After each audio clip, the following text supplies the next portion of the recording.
Hello, my dear student. We have been learning very important article from this topic, that is IUPAC nomenclature. Okay, which topic we are in progress now? Some basic principles and techniques of organic chemistry. Okay. Now this is our lecture number 16, video number 16. कुछ videos 10 minute के हैं, 12 minute के, कुछ है 15 minute के, पर जरूर फायदेमंद होंगे. ओके. अब आयुर्वेदिक सिस्टम का जब हमने चालू किया है स्टडी पिछले लेक्चर से, तो पहले मैंने आपको बताया था that we should have a knowledge of the chain of alkanes. क्योंकि अगर अल्कीन आता है तो उसमें ई करना पड़ता है एंडिंग में. अगर अल्काइन ट्रिपल बॉन्ड वाला आता है तो YNE करना पड़ता है. अल्केन है तो ANE है. We should have the knowledge of all that members of that homologous series of alkane. Okay, जो मैंने लास्ट लेक्चर में दिया है वो सीरीज जरूर याद रखो. अब जब हमें ब्रांच चेन अल्केन्स या ब्रांच चेन हाइड्रोकार्बन्स के नाम देने हैं, the branches may be of functional group or sometimes the branches may be of alkyl groups, isn't it? branches दो टाइप के हमें मिलेंगे. तो ब्रांचेस जो रहेंगे, यानी ये carbon carbon carbon carbon carbon की चेन है, तो यहाँ पे ब्रांचेस जो रहेंगे या तो एक तो कार्बन वाले रहेंगे, नहीं तो वो फंक्शनल ग्रुप वाला रहेगा. What it may B. OH है तो फंक्शनल ग्रुप, अगर कार्बन है तो डेफिनेटली वो क्या हो गया, what is this, this is nothing but the branch. Carbon जो है उसे अल्काइल ग्रुप कहते हैं. Okay, so branches may be either of alkyl groups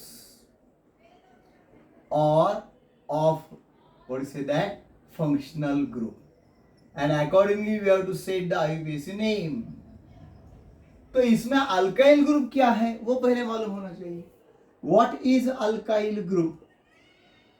किसी भी अल्केन से अगर हम एक हाइड्रोजन रिमूव करते हैं, then a monovalent group is form and that is called as what, alkyl group. Okay, जिसे डैश आर ऐसा एक संकेत जो है उसको दिया जाता है. आर का मतलब क्या है, अल्काइल ग्रुप.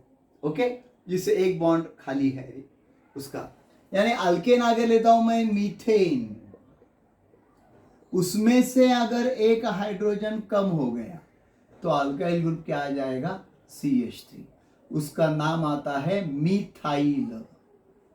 ANE को निकाल के क्या दिया है यहाँ पे, मिथाइल. इसका एब्रीविएशन ME ऐसा भी IUPAC सिस्टम में किया जाता है. ME का मतलब मी नहीं, मिथाइल ग्रुप, isn't it? ये अल्केन है, ये अल्काइल ग्रुप. अगर मैं लेता हूं C2H6 यानी इथेन, ओके, तो उसका जो ग्रुप आता है that is called as C2H5, that is known as ethyl. Ethane से ANE निकला, YLE आ गया, इसका एब्रीविएशन ET आता है. Suppose I am having the alkane C3H8, that is propane.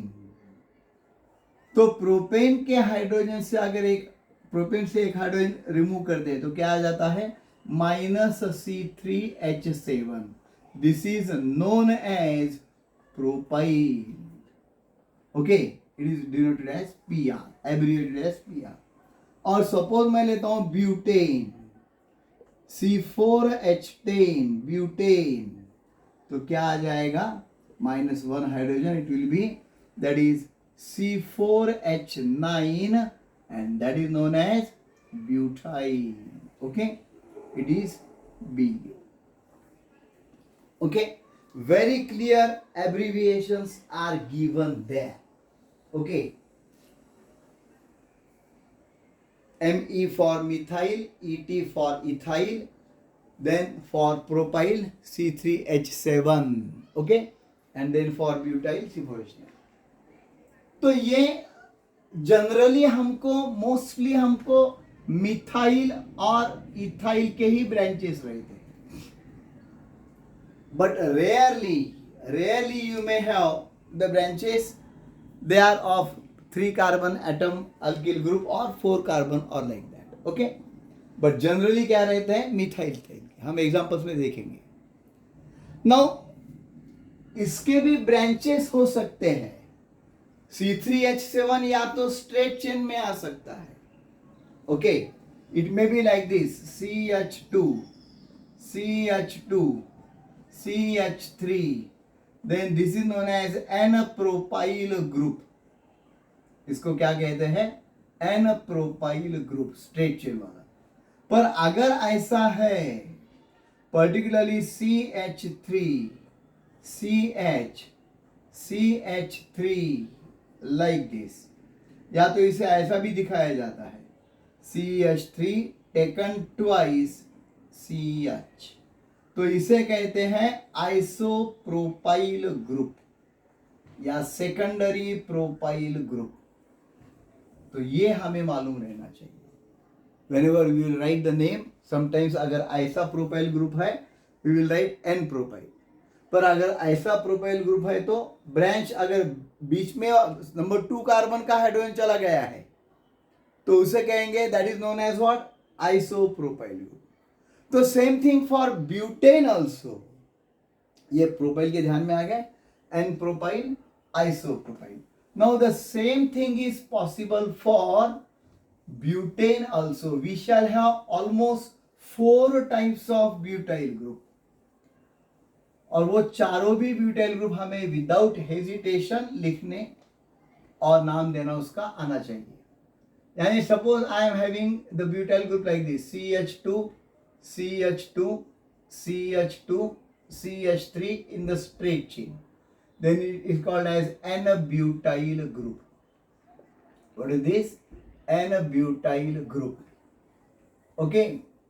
अगर कभी कभी ऐसा होता है CH3 CH then dash then CH2 CH3, तो इसे कहते हैं sec butyl, secondary butyl group, okay.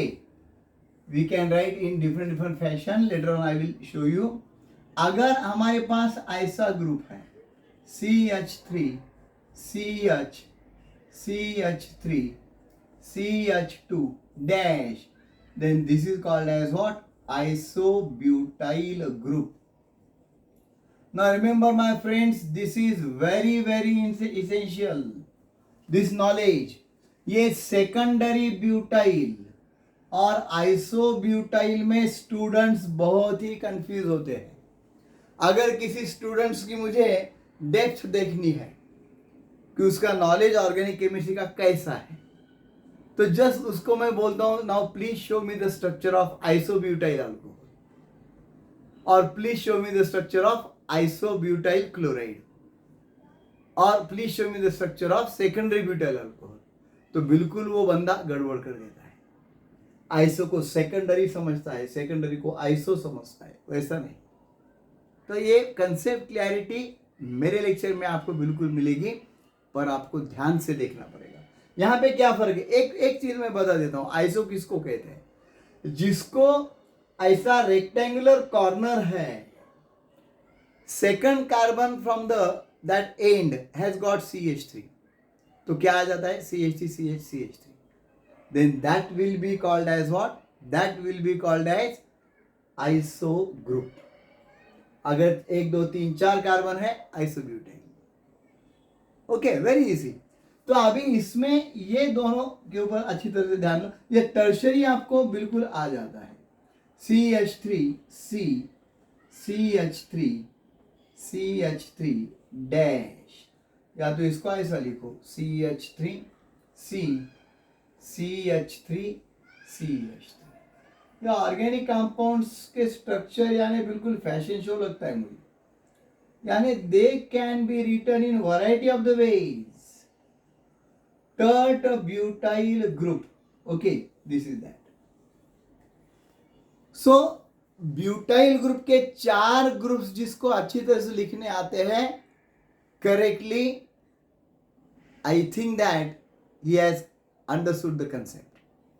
Straight chain अगर है एन ब्यूटील, सेकेंडरी कार्बन यानी जिस कार्बन को दो कार्बन अटैच है, तो वो सेकेंडरी कार्बन को अगर बॉन्ड खाली है, उसका हाइड्रोजन गया है, उसे कहते हैं सेक ब्यूटाइल. सेक यानी सेकेंडरी ब्यूटाइल. अगर कॉर्नर में CH3 है और टोटल 4 कार्बन है, यहाँ का हाइड्रोजन गया है, इसे कहते हैं आइसोब्यूटाइल. और अगर टर्शरी कार्बन यानी जिस कार्बन को 3 कार्बन जुड़े हैं, 1 2 3, तो उसको कहते हैं tert butyl group. Very clear my friend, समझ में आ रहा है? बहुत ही इजी कंसेप्ट है.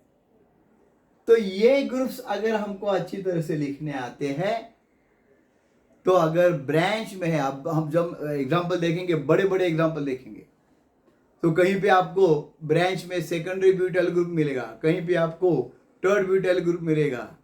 मजा आएगा वो जब हम एग्जांपल सॉल्व करेंगे तो. Okay, so I hope you are understanding properly. Now the actual example of that naming will start in our next lecture, that is video or lecture number 17. ये 16 हो गया.